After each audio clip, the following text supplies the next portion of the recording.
Jim Nabors was beloved for his warm smile, booming baritone voice, and the innocent charm of his iconic character Gomer Pyle. But behind the wholesome persona America fell in love with, was a man who carried a secret for over 4 decades. In an era when Hollywood demanded perfection and conformity, Jim lived a quiet double life, protecting not just his career, but the love of his life. In 2013, at the age of 82, Jim shocked fans by revealing he had been in a relationship with his partner, Stan Cadwallader, for 38 years. The couple married in a private ceremony in Seattle just weeks after same-sex marriage was legalized in Washington. For many, it was the first time they'd even heard Stan's name. Jim had kept his private life under wraps for nearly half a century, shielding their relationship from the public eye. Why the secrecy? According to Stan, it wasn't just about fear of backlash. It was about survival. In the mid-20th century, Hollywood was ruthless. Being outed could end a career overnight. Jim, whose image was carefully curated by studios, had too much to lose. It wasn't just our lives, Stan recalls. It was his entire livelihood, his legacy, everything he had built. Though the marriage made headlines and saved the couple nearly $5 million in estate taxes, it also brought long-buried emotions to the surface. Stan remembers feeling both relief and sorrow. Relief that their love was finally recognized, and sorrow for all the years they had to pretend. "We lived with shadows in a sunny world," he once said. Now the shadows are gone. The 1960s and 70s were a golden age for Jim Nabors' career.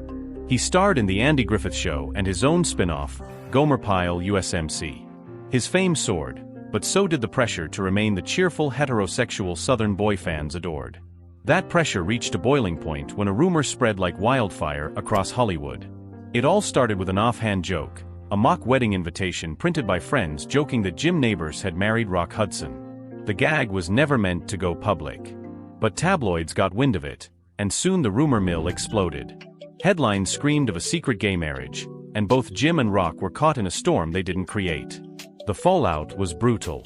Rock Hudson, also deeply closeted at the time, reportedly severed all ties with Jim. The two never spoke again. Jim was devastated, not just by the loss of a friend, but by how quickly Hollywood turned cold. He never talked much about Rock after that, Stan says quietly. It hurt more than people ever knew. Stan believes that moment changed Jim. It made him even more guarded, more determined to keep their relationship out of the spotlight. It was a warning shot, Stan says, that even a joke could destroy everything. After that, Jim never took any risks. Despite the hurt, Jim carried on with grace. He continued performing, appearing on TV specials, and singing at the Indianapolis 500 for over 40 years. But behind closed doors, he built a private world of love, trust, and loyalty, a world only a few ever saw. In the early 1990s, Jim Nabors faced a life-threatening illness that would reshape everything. He was diagnosed with hepatitis B, and his liver was failing fast. Doctors gave him little time to live without a transplant. It was during this health crisis that Stan's role shifted, from hidden partner to full-time caregiver and emotional rock. In 1994, Jim underwent a liver transplant. The operation saved his life. It also sparked a new chapter of vulnerability and reflection. Facing death made him look at life differently, Stan remembers. He realized what truly mattered, and that was our life together. Though the surgery was a success, it came with a cost. Jim had to take strong medications for the rest of his life and limit his public appearances. But the experience brought the couple closer. For the first time, Jim allowed himself to lean on Stan publicly, and those closest to them noticed a shift. The guarded man behind Gomer Pyle was beginning to let his walls down. Stan recalls the hospital days as both terrifying and precious. He'd hold my hand and say, "If I don't make it, know that I've had a beautiful life because of you."